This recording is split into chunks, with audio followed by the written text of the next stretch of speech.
Two-state solutions, ini adalah sebuah kalimat atau sebuah istilah yang kita dengar akhir-akhir ini. Apalagi setelah Presiden Prabowo mengumumkan bahwasanya Indonesia siap untuk menjalin kerjasama dengan Israel, mengakui entitas Israel, selama Israel juga mengakui kemerdekaan Palestina. Saya tegaskan bahwa kita juga harus mengakui dan menjamin hak Israel untuk berdiri sebagai negara yang berdaulat dan negara yang harus juga diperhatikan dan dijamin keamanannya. Karena itu Indonesia sudah menyampaikan begitu negara Palestina diakui oleh Israel, Indonesia siap untuk mengakui Israel dan kita siap untuk membuka hubungan diplomatik dengan Israel.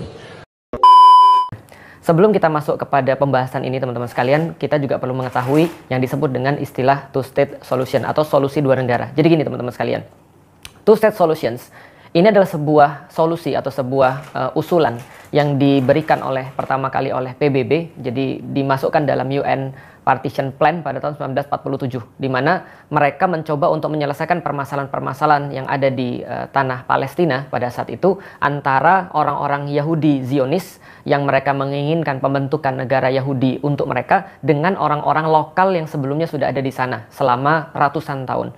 Jadi ketika ada konflik terjadi di situ, dan seringkali konflik itu kita tahu yang menggerakkan siapa, yang membantai siapa, kita juga sudah tahu bahwa itu adalah orang-orang Zionis Yahudi, maka pada saat itu PBB mengeluarkan Partition Plan, yaitu adalah sebuah solusi kita bagi dua aja negaranya. Jadi Palestina punya negara, lalu kemudian Israel dengan negara Yahudinya. Pertama-tama gini teman-teman sekalian, sebelum kita bahas tentang Partition Plan ini, teman-teman harus ngerti dulu kondisinya. Kondisinya sebelum Perang Dunia Pertama, yang namanya tanah Palestina itu adalah tanahnya orang-orang Muslim.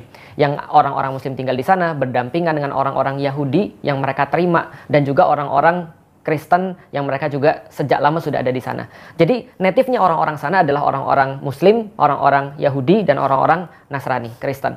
Sampai kemudian setelah Perang Dunia Pertama, itu banyak sekali orang-orang Yahudi yang katanya menjadi mangsa keganasan daripada Hitler, bisa jadi juga mangsa keganasan daripada persekusi-persekusi daripada Eropa, lalu kemudian dipindahkan ke daerah Palestina oleh Inggris, yaitu dengan perjanjian Balfour atau deklarasi Balfour. Jadi deklarasi Balfour ini menjamin untuk orang-orang Yahudi yang menjadi mangsa keganasan daripada orang-orang yang ada di Eropa nanti menyusul Hitler, lalu kemudian untuk ditempatkan di daerah Palestina. Dan Palestina pada saat itu sudah ada orang-orangnya, sudah ada indigenous people, sudah ada orang-orang lokal di sana. Artinya itu kayak ada orang masuk ke rumahku, lalu kemudian aku tampung. Karena orang-orang Muslim sudah terkenal sepanjang sejarah senantiasa menampung orang-orang Yahudi yang diusir dari berbagai dunia, dan mereka mendapatkan tempat di situ. Tapi orang-orang Yahudi nggak pengen sampai di titik itu aja. Para Zionis ini kemudian menginginkan pembentukan negara yang benar-benar berdasarkan suku. Jadi pendirian negara ini aja udah benar-benar fishy. Kenapa? Karena dia pengen mendirikan satu negara berdasarkan suku dan nggak mau untuk selain suku itu. Bisa dipahami ya, ini diinspirasi daripada bukunya Theodor Herzl, yaitu adalah judulnya The Jewish State, atau dalam bahasa aslinya Der Judenstaat, negara Yahudi atau negara untuk orang-orang Yahudi yang mereka klaim adalah di situ tempat tanah terjanji semenjak ribuan tahun yang lalu.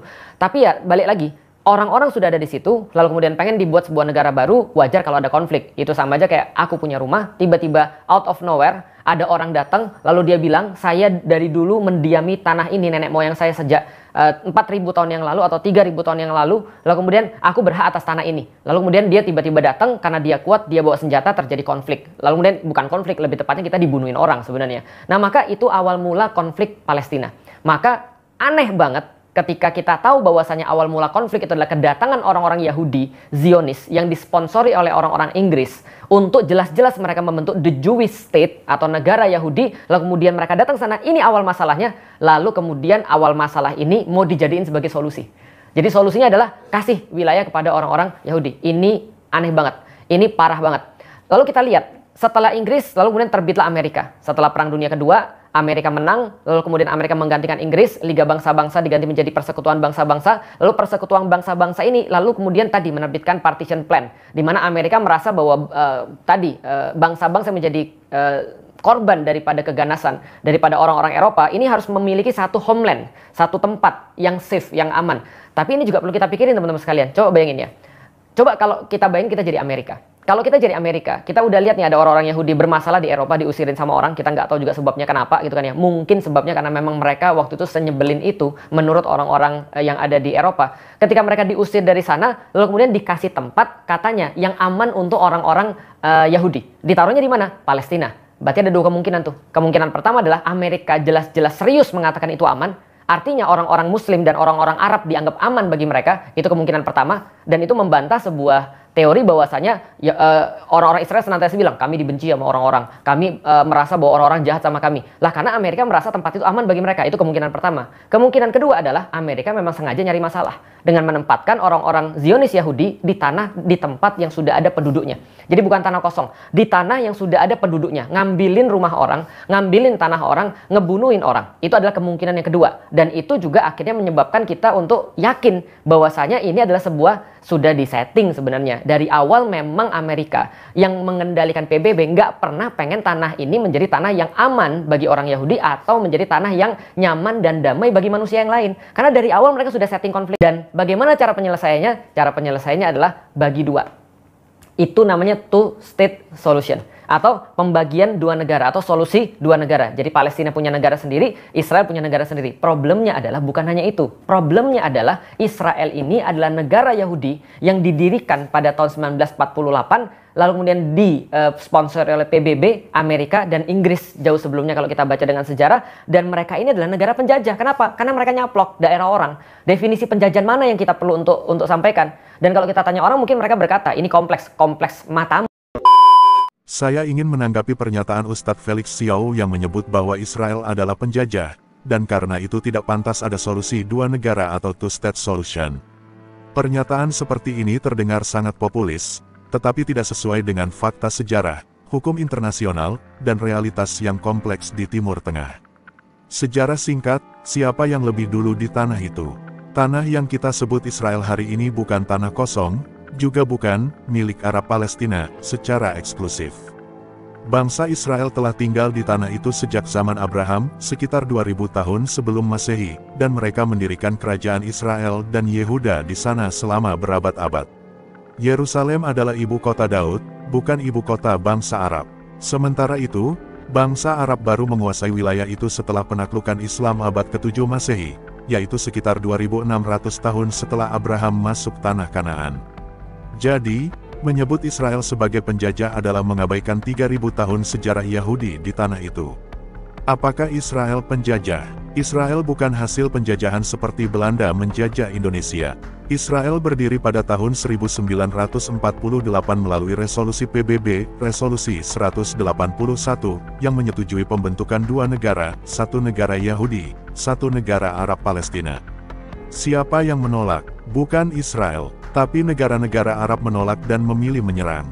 Israel tidak menjajah, tapi membela diri dari 5 negara Arab yang ingin menghapusnya dari peta. Wilayah yang kini disengketakan, tepi barat dan Gaza, adalah hasil perang defensif, bukan agresi penjajahan. Kalau membela diri disebut penjajahan, maka kita kehilangan definisi yang adil dalam sejarah dan hukum. Realita Palestina dan solusi dua negara. Ustadz Felix menolak solusi dua negara, tapi apa solusinya? Menghapus Israel, mengusir semua Yahudi dari tanah itu. Itu bukan keadilan, itu genosida. Solusi dua negara adalah satu-satunya jalan realistis yang memungkinkan kedua bangsa hidup berdampingan. Banyak pemimpin Israel, termasuk yang moderat, telah menerima solusi dua negara, tetapi sering ditolak oleh Hamas dan kelompok radikal yang menginginkan Palestina from the river to the sea, artinya, hapus Israel. Menolak solusi dua negara tanpa memberi solusi damai lain adalah sikap destruktif, bukan konstruktif. Sikap Kristen dan kemanusiaan. Sebagai orang Kristen, kita percaya, bangsa Israel adalah umat pilihan Allah, Roma 11, tapi kita juga diajarkan untuk mengasihi semua orang, termasuk warga Palestina. Mendukung Israel bukan berarti membenci Palestina. Kita mendukung perdamaian yang adil, bukan kebencian yang abadi. Jadi, menuduh Israel sebagai penjajah dan menolak solusi dua negara adalah penyederhanaan yang menyesatkan. Israel punya hak historis dan legal atas tanah itu. Palestina juga punya hak untuk hidup damai dan merdeka. Solusi dua negara bukan solusi sempurna, tapi satu-satunya yang memungkinkan hari ini. Daripada terus menyulut kebencian, marilah kita jadi pembawa damai, bukan penyebar provokasi.